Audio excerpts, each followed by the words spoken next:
brought to you by Nova शुद्ध घी।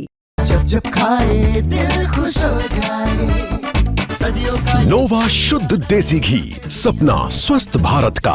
I love ghee. One of the very misunderstood concept is concept of what has been labeled as suicide bombing. It is martyrdom operations, and it is being known in Islam.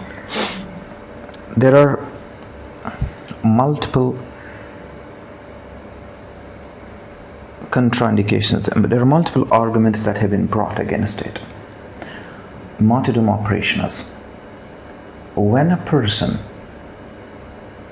presumes that he is going for sure die at a particular place at a particular time,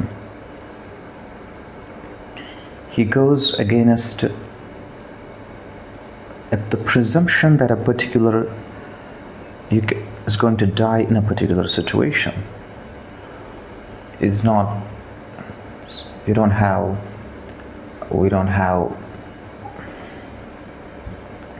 situation. ये आपने ताज़ा video देखा और किस तरह से आतंकी उमर की जो सोच है वो उजागर हो रही है कि किस तरह से जस्टिफाई किया जा रहा है और ऐसे लोगों के खिलाफ सख्त कार्रवाई होनी चाहिए और जो उस ग्रुप में शामिल है उनके खिलाफ सख्त कार्रवाई होनी चाहिए। वीडियो को मैं आगे बढ़ाता हूँ। अपडेट की अगर बात करूँ, इस पूरे केस में कई अपडेट्स सामने आ रहे हैं। दरअसल आप सोचिए साजिश क्या थी। मेरे पास एनआईए की वो प्रेस रिलीज है जिसमें जो 2 आतंकी एनआईए ने पकड़े बाद में उनसे क्या क्या खुलासे हुए। पहला सुसाइड बॉम्बर, हम सबको पता है ये सुसाइड बॉम्बर था, यानी कि खुद मानकर एनआईए शुरुआती तौर पर ये चल रही है कि ये कोई ऐसा हमला नहीं था कि अचानक हो गया। पहली बात। दूसरी बात, 2 दरअसल प्रेस रिलीज इन्होंने इशू करी थी, एक 16 तारीख को, एक 17 तारीख को। 17 को इन्होंने कहा था कि एक और जसीर बिलाल वानीद एलियस दानिश जो अरेस्ट हुआ था, और ये कहा जा रहा है कि इसने टेक्निकल सपोर्ट जो है वो दिया था। और इनका मकसद क्या था, आप सोचिए। ये जो जानकारी निकल कर आ रही है, मैं वो लाइन पढ़ के आपको सुना रहा हूं। Jasir had provided technical support, technical support दिया था ये टेरर अटैक करने के लिए, साथ साथ modifying drones and attempting to make rocket. आप सोचिए, ड्रोन्स बनाने का इरादा था, मॉडिफाइड ड्रोन्स, और रॉकेट बनाने का प्रयास किया था ताकि इसमें जो हमला हो वो और बड़ा हो। हालांकि कार बम ब्लास्ट फाइनली किया गया। यानी एजेंडा क्या था? क्या ड्रोन से हमला करना था? क्या एजेंडा था कि जो हमला करना था वो रॉकेट्स के जरिए हमला करना था, या फिर जो हमला किया गया वो तो क्यों आखिरकार जो इरादा जो था वो था सुसाइड बॉम्बर बनने का, और उसका इरादा ये था कि कार बम ब्लास्ट करने का। आप सोचिए कि जो इन्वेस्टिगेशन में जसीर ने बताया है, एक बार दोबारा वो लाइन पढ़ देता हूँ। had allegedly provided technical support for carrying out terror attack by modifying drone के जरिए and attempting to make rocket ahead of the deadly car bomb blast। आप सोचिए, इन्होंने रॉकेट बनाने की भी कोशिश की थी। इसको अनंतनाग से अरेस्ट किया गया है और इन्वेस्टिगेशन की जा रही है। इससे पहले जो प्रेस रिलीज आई थी वो आई थी 16 तारीख को, जिसमें हमने सबको पता है, जिसमें आरोपी को पेश भी कर दिया गया, आमिर रशीद अली जो पकड़ा गया था। और ये भी,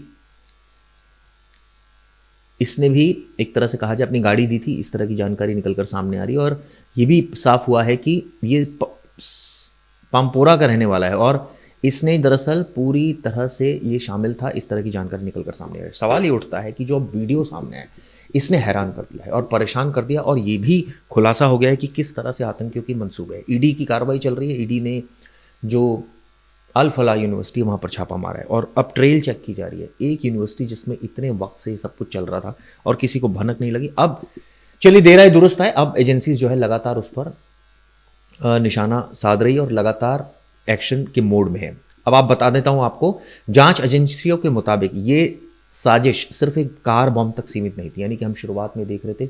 लेकिन सवाल ये उठता है कि आखिर आखिरी वक्त में ऐसा क्या हुआ कि सिर्फ कार बम प्लानिंग हुई? ये एक ट्रिपल लेयर अटैक प्लान था, जिसमें आप सोचिए ट्रिपल लेयर अटैक प्लान क्या था? ड्रोन, रॉकेट और आखिर में कार बम का इस्तेमाल होना था।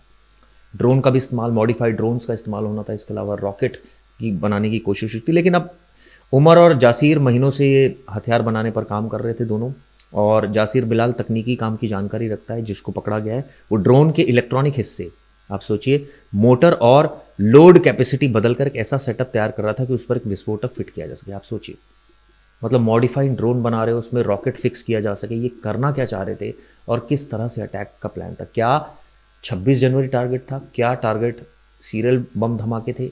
और आप सोचिए, ये वीडियो तो हैरान कर रही है, जिसमें साफ साफ वो अपनी जो मानसिकता है उसको उजागर कर रहा है और कहीं ना कहीं जस्टिफाई कर रहा है इस चीज़ को कि जो सुसाइड बॉम्बर हैं वो किस तरह से ज़रूरी हैं, वो क्यों ज़रूरी हो गया था। इसके अलावा ये भी पता चला है कि बिल्कुल हमास जैसी प्लानिंग थी, इस तरह की जानकारी निकल कर सामने आ रही। पहले ड्रोन से ऊपर से शुरुआती हमला ताकि सुरक्षा बलों में भ्रम फैले, और फिर धीरे धीरे जो पता चल रहा है कि जो हमला हो वो लोग भागने लगे और फिर धमाकों से ज़्यादा, यानी कि पहले ड्रोन के ज़रिए रॉकेट जो है वो नीचे फेंके जाए, नीचे जो है विस्फोट किया जाए उसके ज़रिए, और फिर कार बम ब्लास्ट किया जाए, यानी कि तबाही का पूरा एक पैटर्न था जिससे कि अफरा तफरी मच जाए और कई जगहों पर एक साथ ये पूरा प्लान था। और जाहिर तौर पर ये अब कई सवाल खड़े कर रहे हैं। आप वीडियो को दोबारा सुनिए और आप सोचिए किस तरह से ये लोग प्लानिंग कर रहे थे। ये पूरा डॉक्टर डैंग यानी डॉक्टर गैंग जो है वो पकड़ा गया है। रोज़ाना खुलासे हो रहे हैं। उम्मीद करते हैं कि अब इनकी और खुलासों के बारे में पता एजेंसीज करेंगी। लेकिन जिस तरह से ये घटना और उसके बाद हम सबको पता है कि जम्मू कश्मीर में नौगांव में जो घटना हुई उसने भी कई सवाल खड़े किए। ये भी सवाल खड़े किए कि क्या वाकई इतनी अनप्रोफेशनल मैनर में काम करते हैं एक्सपर्ट्स, या फिर उनको ये जानकारी ही नहीं थी कि कौन से विस्फोटक का मिश्रण हो गया जिसकी वजह से धमाका हुआ। क्योंकि कई दिनों तक तो पड़ा रहा विस्फोटक थाने के अंदर, लेकिन अब अचानक एकाएक ब्लास्ट हो गया। कई सवाल खड़े होते हैं और हमारी सहानुभूति उन लोगों के साथ जिनकी मौत हो गई, क्योंकि आप सोचिए कितना दर्दनाक इंसिडेंट था। बहरहाल इस पर मेरी नज़र रहेगी। लेकिन आप सोचिए, ड्रोन, रॉकेट और आखिर में कार बम का इस्तेमाल करना था, ये क्या करना चाह रहे थे? तो वीडियो बहुत कुछ बोलती है। जाते जाते वीडियो देखिए।